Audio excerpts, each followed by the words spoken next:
Welcome to the Caregiver's Guide to Fall Prevention. This guide was created by Parachute, Canada's national charity dedicated to injury prevention.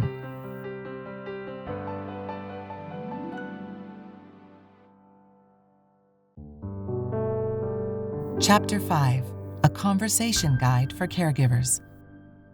Starting a conversation with the person you care for about preventing falls isn't easy.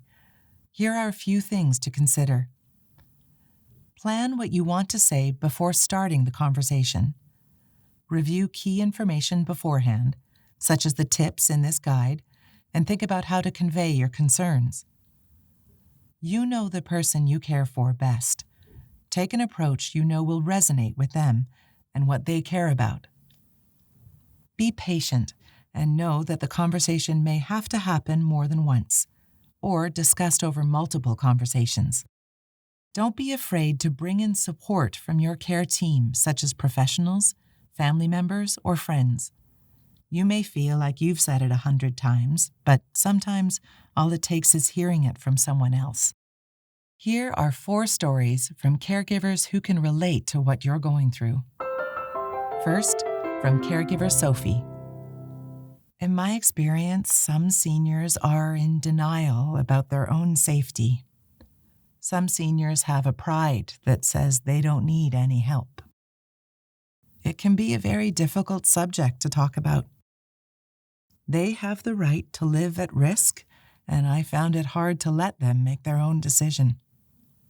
I found that showing them the statistics of what happens to seniors when they break a hip helped. Next, from caregiver Liam. I found that having to use a walker was a difficult situation to overcome for some people. Once again, the pride issue came up. I finally would truthfully state that it was too much for me to keep carrying all the bags and purses, holding the person up at the same time while walking with just a cane. Also, I would tell the person that it was better for them to keep active, and the walker provides more safety than the cane.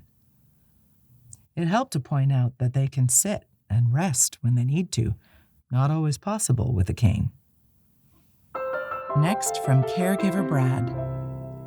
My advice for others is to be closely aware of the person's needs and risky behaviors and to talk about any corrective action. For example, my wife carries a pack on her back as she goes about her day. It was often overloaded for her, creating a stability issue.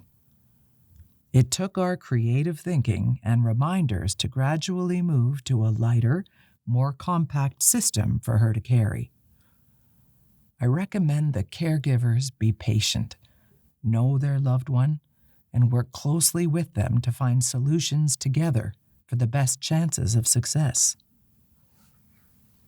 Finally, from caregiver Jasmine. Our family member sustained a traumatic brain injury when she was very young. She's been partially paralyzed, blind in one eye, and has cognitive disabilities. She has always walked with a limp and has fallen many times, sustaining injuries requiring hospitalization twice. I researched consequences of falling and typed up information to remind her how a fall could lead to broken bones, being bedridden, or completely paralyzed. We even discussed how many people die from falls. With a great deal of help through the company providing community support to her, she's now being much more cautious. She receives wonderful in-home support and always uses a cane for balance. She's now speaking up, asking people to go slowly to be safe. She's doing great.